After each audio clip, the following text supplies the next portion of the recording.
نہیں حضرت، فقروا لہو سجدا،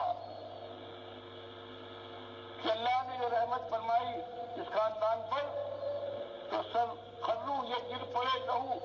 کی ضمیر اللہ کے لیے، اللہ کے لیے سجدے میں گر پڑے. اور جن کا ایمان صحیح نہیں ہے وہ کہتے ہیں کہ ہم کو بھی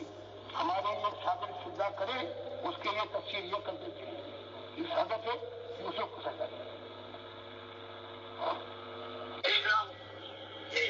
سجدہ کر رہے ہیں وہ ایک ہم بھی تعبیر کے معنی یہ دوسری بات سیکھیے ہو وہاں بھی خرو لہو سجدہ جو آیا نا کہ حضرت اور ماں باپ کے پیچھے ان کے بھائی آگے گیا انہوں نے کہا کہ اللہ خرو لہو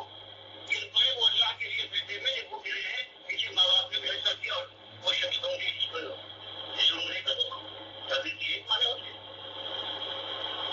مطلب نہیں انہوں نے سجدہ کیا حضرت یوسف، بلکہ لہو کی رنگیں جو ہے وہ اللہ کے لیے.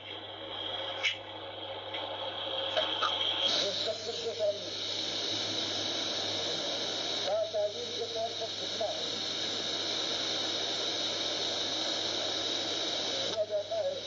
تعلیم کے طور پر صرف ایک اللہ کی بات کے لائق ہے، باقی جھنڈے کے سامنے جھکو، کراٹے کے ماسٹر کے سامنے جھکو یا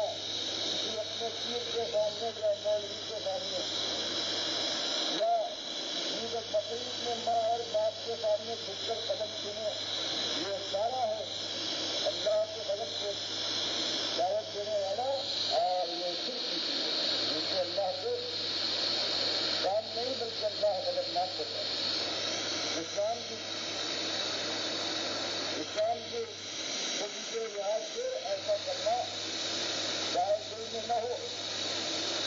اس کی تعلیم اس کو گناہ سمجھتے ہیں، لیکن اللہ نے منع فرمایا جس میں قاعدہ کی ہو سب کی پیدا ہوتا ہو